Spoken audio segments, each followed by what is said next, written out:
Today I'm out in Michigan at the Ford Proving Grounds because I've finally been able to drive the 2023 Super Duty. The Super Duty lineup is the best-selling heavy-duty and medium-duty truck lineup in America, but a lot of folks get those terms a little bit confused. What we usually call heavy-duty trucks in America are actually the 3/4 ton and 1 ton versions of this, so F-250, F-350, and F-450. But Ford has a complete line of medium-duty Super Duty trucks, and those would go all the way up to Class 6 trucks in North America, up to a GVWR of about 26,000 pounds. So think snow plows, ambulances, bucket trucks, crane trucks, etc. All of that is included in the Super Duty lineup. It's worth at least knowing about the existence of the entire Super Duty range because it is key to understanding the one that most folks out there are going to be buying as far as private purchases. Vehicles like this F-250, the 350, and the 450.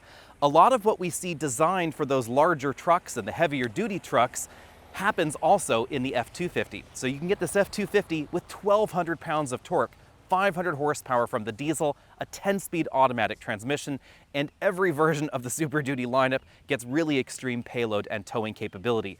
If you configure your Super Duty correctly, you'll be able to tow up to 40,000 pounds, even 35,000 pounds with a conventional trailer on the back, and hauling capability up to 8,000 pounds when properly equipped. The towing and hauling capability is thanks as much to the heavy-duty frame that we find under the body as to the drivetrain lineup under the hood. For 2023, there are going to be 4 different engines to choose from, and all of them are going to get a 10-speed automatic transmission this year. It's a little bit different versus last year. The base engine is a gasoline 6.8-liter V8. All the gas engines run on 87 octane, and that smaller engine will give you 400 horsepower, 445 pound-feet of torque. Then you step up to the big gas engine, 7.3 liters, 430 horsepower, 485 pound-feet of torque.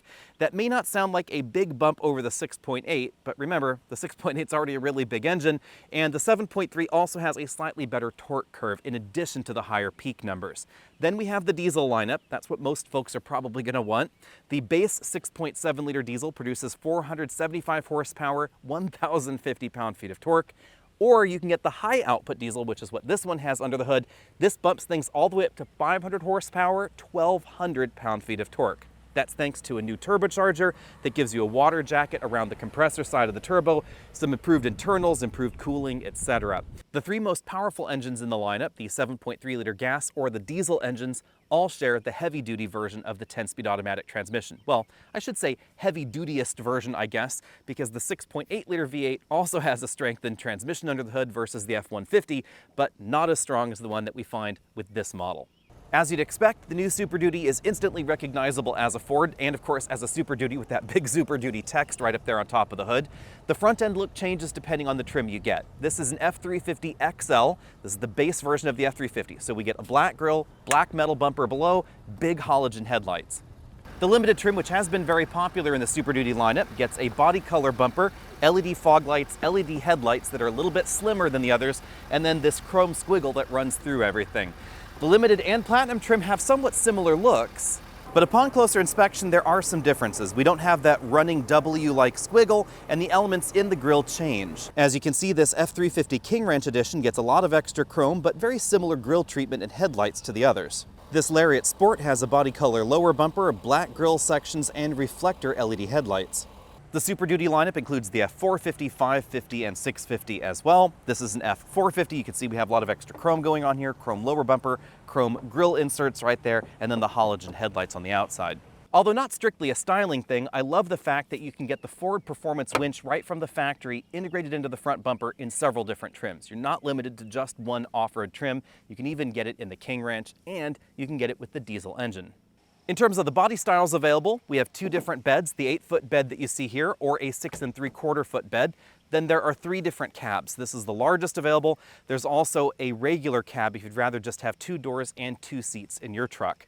It's worth noting that this cab is not quite as big as the Ram Mega Cab, but the Mega Cab in the Ram lineup actually feels kind of old in a lot of ways because the cab was not redesigned when they refreshed the truck. So there are certain dimensions that feel a little old school compared to the Super Duty.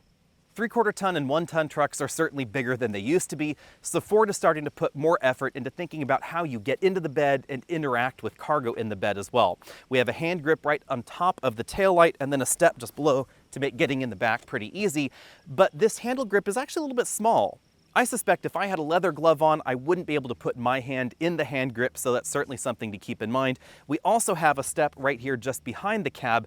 That's a really practical place to put one because then you can get back here into the front of the bed pretty easily, but there's no hand grip up there like we do find in the back. No modern truck would be complete without a power tailgate, so of course we find one back here on select trims, and it power opens and power closes. But when you look a little bit more closely, you'll find some other interesting touches back here that Ford has really thought long and hard about. In addition to parking sensors on the bumper, we have parking sensors on the top of the tailgate. Also, a backup camera over there on the driver's side on the tailgate. That means that if you're backing into something, say like a loading dock with the tailgate down, or wherever you may be backing up, it's actually going to sense the distance between the tailgate and whatever you're going to hit, not the bumper and whatever you're going to hit. And then of course you have that camera, which in other pickup trucks would no longer be pointing at the loading dock. It would actually be pointing back there at the ground. As this closes, you'll see that since we're in the Platinum trim, obviously we have this big Platinum logo there, big Super Duty below it. Big hitch receiver down there. Of course, again, you can have up to 35,000 pounds of conventional towing capability. Over here, we have a 7-pin and a 4-pin wiring harness connection. It's nice that we still have both of those, even on a bigger truck. Integrated into the tail lamp module, we find the sensor for rear cross traffic detection and blind spot monitoring, and both of those features work with the trailer connected, regardless of whether it's a conventional trailer or most fifth wheels, depending, of course, on the size of your trailer. We also have one of the few trucks that employs an amber turn signal in the back. If you're interested in off-roading your 3/4 ton or 1 ton truck, I suggest taking a look at the Tremor package. Because if you've bought a 3/4 ton or 1 ton, theoretically you want the extra capability, and the Tremor package is one of the few options in this segment that really doesn't sacrifice much payload and much towing ability, while also giving you extra off-road capability. Now the downside is that the suspension is not going to be as compliant as something like a Power Wagon, but remember, the Power Wagon actually tows less than certain versions of the Ram 1500. The Tremor, on the other hand, is pretty different, and you can get the Tremor package on a wide variety of different trims. So this, for instance, is a Platinum trim with all the luxury goodies on the inside and the Tremor off-road package. Bear in mind, there is still a penalty to be paid when it comes to payload and towing capability with the Tremor package, but again, it's still higher than the competition. This model, as equipped with the running boards, we have the massaging seats on the inside, the Platinum doodads, etc., still has an over 2,800 pound payload capability, which is certainly above what we find in most AT4Xs and, of course, that Ram Power Wagon. Now let's get to the numbers. As with most pickup trucks in North America, max payload and max towing don't happen in the same model because the needs are a little bit different.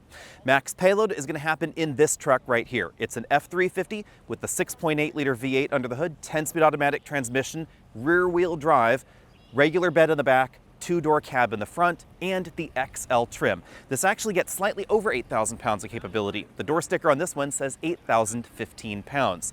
As you start adding options to the truck, different trim levels, different option packages on the inside, bigger cab, etc., that's going to reduce your payload. But the F-350 is going to give you the highest payload capability in the lineup. Interestingly, the F-450 does not. It's actually going to be nearly 2,000 pounds less than this when comparably equipped. And that's because the F-450 is all about towing. Obviously, your payload will drop if you select heavier options like the bigger cab that we have on this model, the high output turbo diesel engine, which is pretty heavy under the hood, 4-wheel drive, and the limited trim level that we find on this F-350. This model, as equipped, comes in at 5,138 pounds of payload. That is definitely less than 8,000 pounds, but it's still very healthy for a 1-ton truck in America. And remember that pretty much across the board, when comparably equipped, a Super Duty will have a higher payload and tow rating than the comparable Silverado, Sierra, or Ram 3500. One of the coolest features in the Super Duty lineup is the onboard scales feature. This is available in essentially every trim, and it's the same onboard scales feature that we find in the F-150 and the Lightning as well. It's probably one of the coolest features in here, and if you're getting anywhere near your payload on a regular basis, I would recommend that you get this optional feature. If you get the top end trims of Super Duty, there's an additional cool touch where you can actually turn on the load bars right there inside the rear tail lamp module. You'll only find that in the top trims, but that's really cool because you can actually see the payload as you're actually filling up the truck. Now remember, payload includes the driver. So if I hop out of the truck, you can actually see that scale change right there. You can see it change as you hop into the vehicle. The other thing the onboard scales functionality allows is something that I really appreciated in our long-term Lightning test truck. Essentially, the ability to weigh tongue weight that you're putting on the truck, and thereby balance things out appropriately. A lot of folks end up accidentally overloading or underloading the tongue, and that can result in trailer stability issues, extra tire wear on the truck, etc., and this helps you get that balance just right. Now let's talk about some of the extra trailer tech that you get on the new Super Duty. Obviously, we have trailer backup assist, which we've seen for a while in pickup trucks, where it will steer the vehicle to steer the trailer exactly where you want it to go. Ideal, obviously, for tight parking situations, boat ramps, things like that. And perhaps a little bit more important for some customers is going to be the ball alignment mode that we have in this system now. I personally don't need the backup trailer assist, but I think this could be kind of handy depending on the trailer and the truck combo you have. Here's how the system works. Basically, you hop in the truck, you put it in reverse, you hit the button for the Pro Trailer mode, then as you're reversing the vehicle, it asks you to align a small target, generally speaking, to the hitch on your trailer. It asks for confirmation that no trailer is connected. It will then start the backup procedure. You just keep holding the button, take your foot off the brake pedal and accelerator pedal, let go of the steering wheel, and the truck does all the acceleration, braking, and steering for you. Then when it gets to maybe about 18 to 20 inches or so away from the trailer, it stops, asks you to make sure that the trailer hitch height is proper. So obviously you don't want it too high or too low. And then you continue backing up, hop back in the truck, keep hitting that button, and then it will center itself right there over the ball. Then you can easily connect your trailer. Now let's talk towing. Obviously, big heavy numbers are capable in the F-450. This F-450 is rated for 40,000 pounds of towing capability, but as per usual, it's a specific configuration, so certainly keep that in mind. But again, tow ratings are very high across the Super Duty lineup.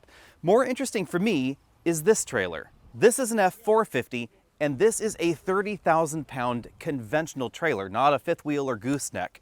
This is possible because we now have a Pintle rating on the Super Duty lineup.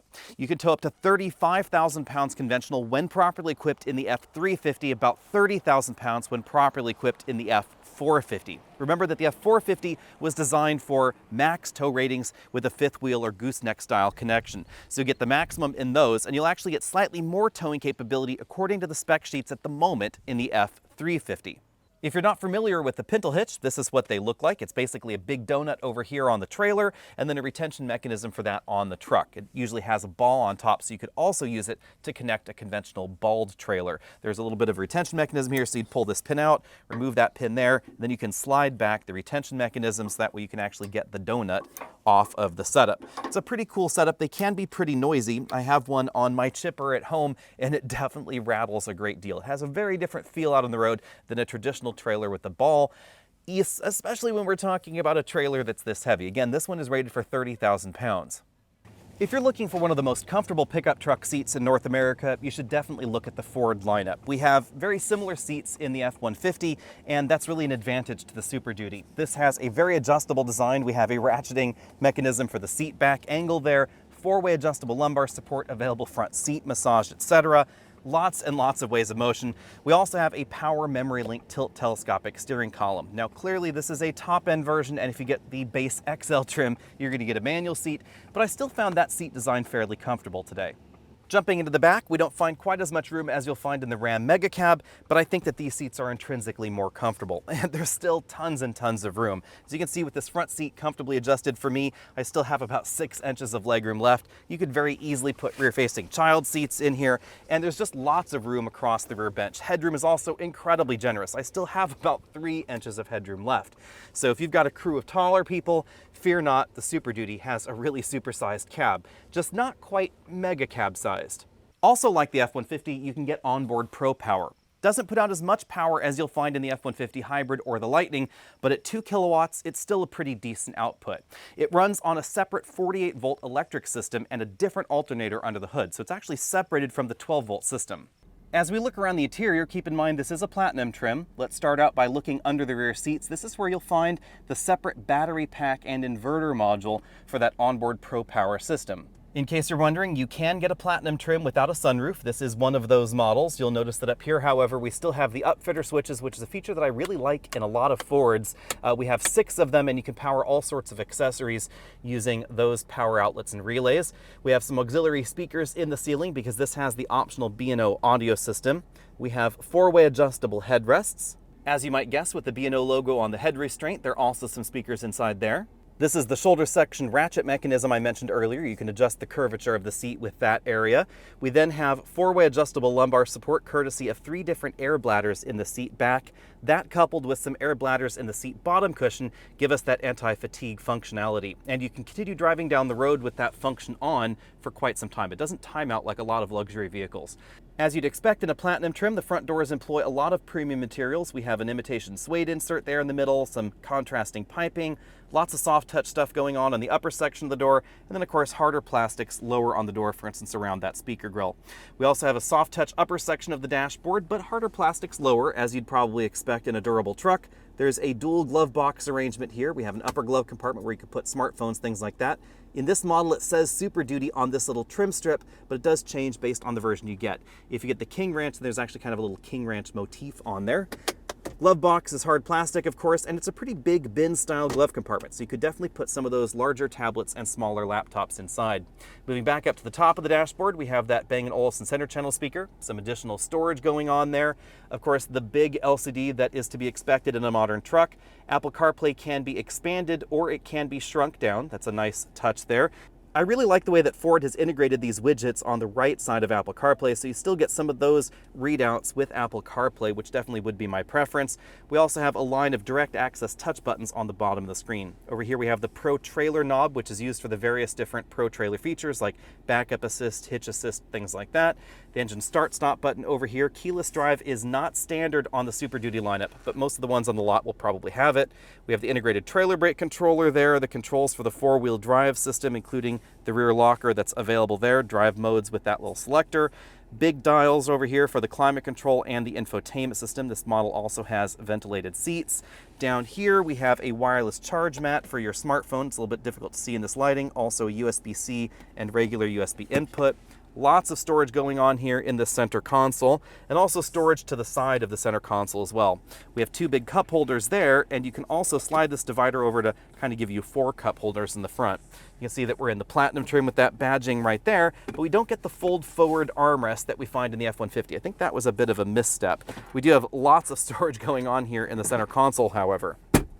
This vehicle's been driving all day long on the off-road course, which is why we get that tire pressure low warning, so don't worry about that one. Obviously, you can control things like the heads-up display, the gauges, and things like that right from there. We get a very similar steering wheel to what we saw before in the Super Duty. So over here we have the controls for the radar adaptive cruise control and lane centering system. Over here on this side we find controls mostly relating to that multifunction LCD, also track forward and backward. All right, it's time to get the F-250 out on the road, or out on the trail as it happens, because we're out here at the Ford Proving Grounds, so we have a lot of gravel roads and other off-road obstacles to try out. I've also been able to drive this with some trailers, up to a 40,000-pound trailer, and a little bit of on-pavement driving as well.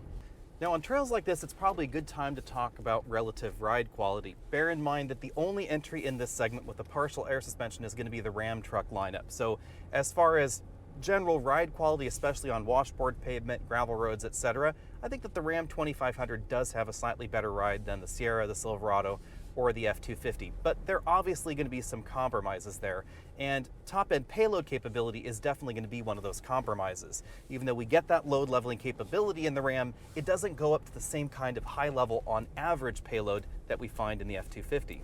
Now clearly for things like acceleration, braking scores, and that sort of thing, you're gonna have to wait until we can get one of these at home, but that's probably not the biggest deal actually, because there are so many different ways you can configure your F-250, 350, 450, etc., just like most of the competition, that it's really difficult to talk about acceleration and braking scores anyway.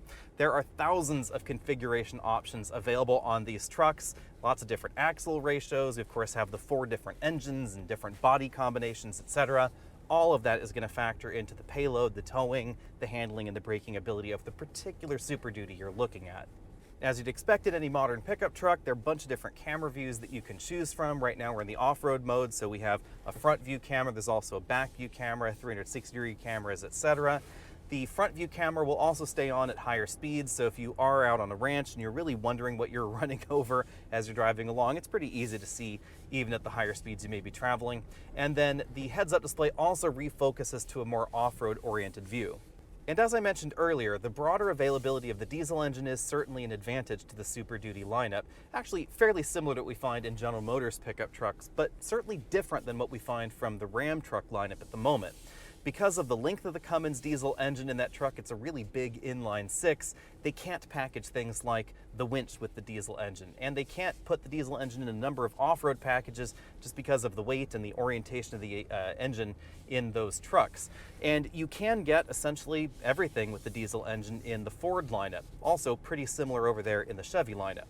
And that means being able to get higher end trims like the King Ranch or the Platinum trim with the factory winch up front. That's definitely an advantage if you live in an area where you're routinely driving through sticky situations on your own property, or you really do want to take your 3/4 ton or 1 ton truck to the off-road park.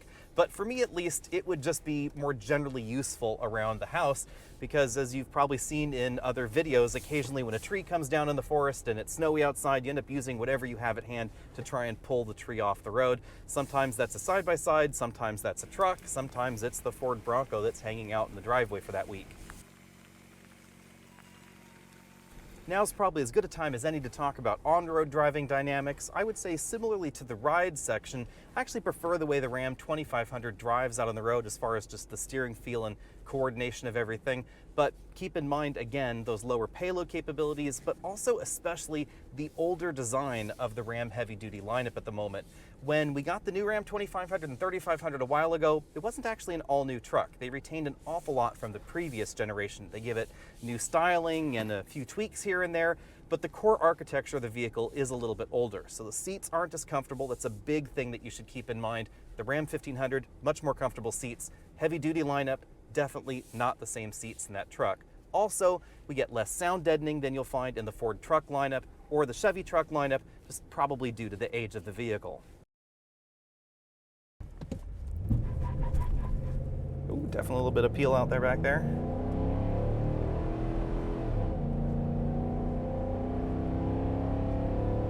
This is really where I love the fact that there's a 10-speed in here, because the Ram with the 6-speed, there just aren't enough gears for the trailer.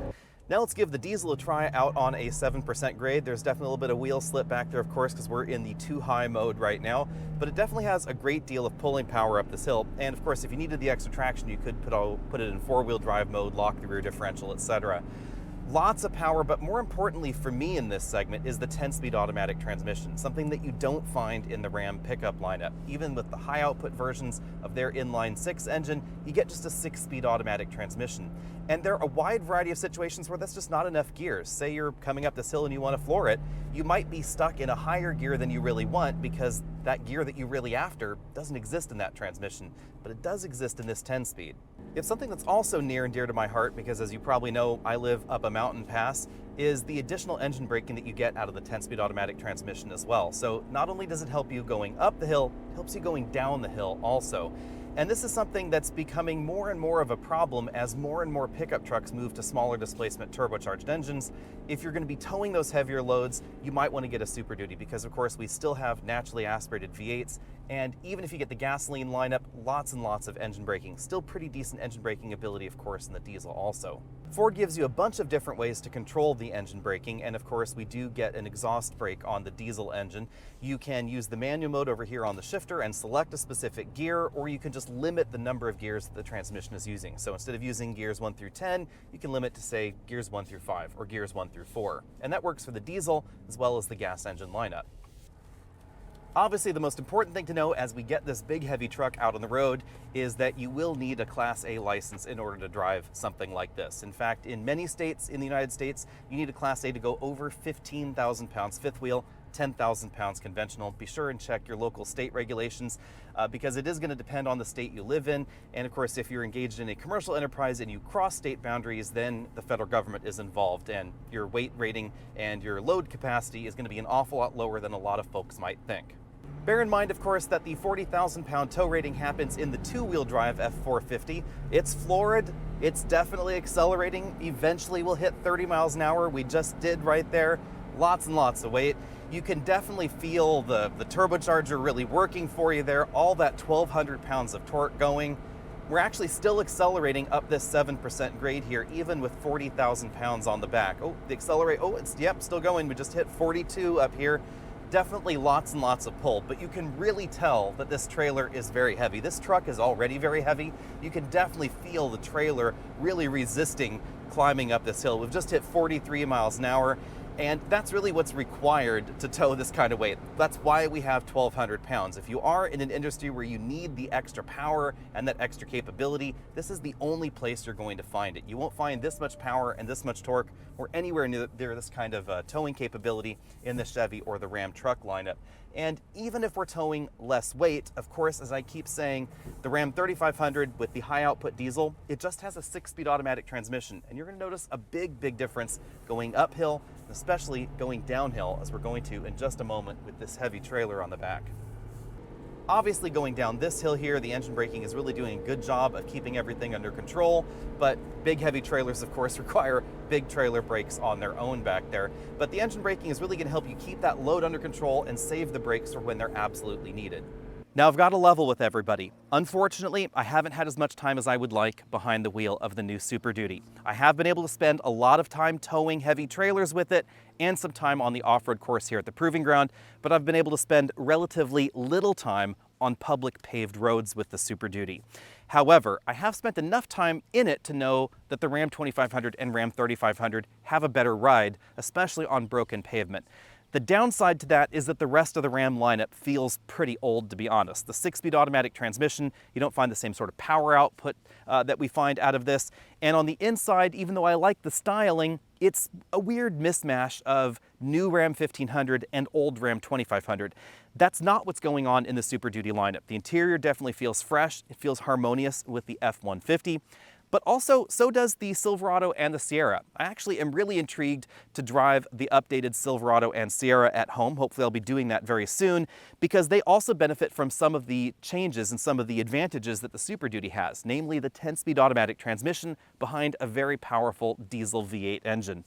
Which engine I like more, I'm really torn on. I like the fact that you can get the high output version of this engine across the lineup, and I like the fact that Ford is honest. It's a Ford transmission. Over on the GM side, for some reason, they're putting the Allison badge on there. I think that's a little bit silly, because Ford and General Motors co-developed the basics of the 10-speed automatic transmission, and then each company went off and created their own heavy-duty version. So this heavy-duty version and the GM heavy-duty version aren't the same transmission, but they are ultimately related. They're at very least kissing cousins. I love the look of the new Super Duty as well. And if you're looking for the ultimate capability in a 3/4 ton or 1 ton truck, obviously this is the place to go. If you do have a Class A license, you can tow up to 40,000 pounds, and it is very impressive when towing those heavier weights. Realistically, nobody's really going to be towing 40,000 pounds, or very few people, I should say, are going to be towing 40,000 pounds with their Super Duty. But what it really means to the rest of us is if you do have a heavier fifth wheel, or you have a 10,000 pound conventional trailer, this is going to be very good at towing those weights. It feels very confident. You're able to keep your speed up on those mountain passes. You're even able to accelerate up the mountain passes when you need to. Say traffic frees up. You don't want to be the one that's holding everything back. Or say you're in stop and go traffic on a really steep slope. This has the power, the traction ability, and the capability to actually move those heavier weights uphill. And that's perhaps the most impressive thing about this, is that when this had 20,000 or 30,000 pounds on the back, it still performed fantastically. The 40,000 pound mark, that's kind of a showpiece. Obviously it can do it, but we're talking again about that very limited number of trims and versions of the Super Duty that can tow those heavier weights. For my complete rundown on the Super Duty, again, you're gonna have to wait until I can get this at home, because I haven't been able to spend as much time with it as I would like, especially on regular road surfaces where most folks are gonna be daily driving their Super Duty. Now, clearly a large portion of these vehicles are gonna be out there in fleets, heavy loaded, that are doing their daily work, etc. But a decent number of especially 250 drivers are gonna be buying their trucks, daily driving it, and then towing their weekend toys around. And that's really what I'm curious to see as far as how the F-250 performs at home. Be sure and hit that subscribe button down there if you haven't already done so. Find us over at Facebook, Twitter, Instagram, all the other social places, and I will see everybody just as soon as I can with one of these in my driveway.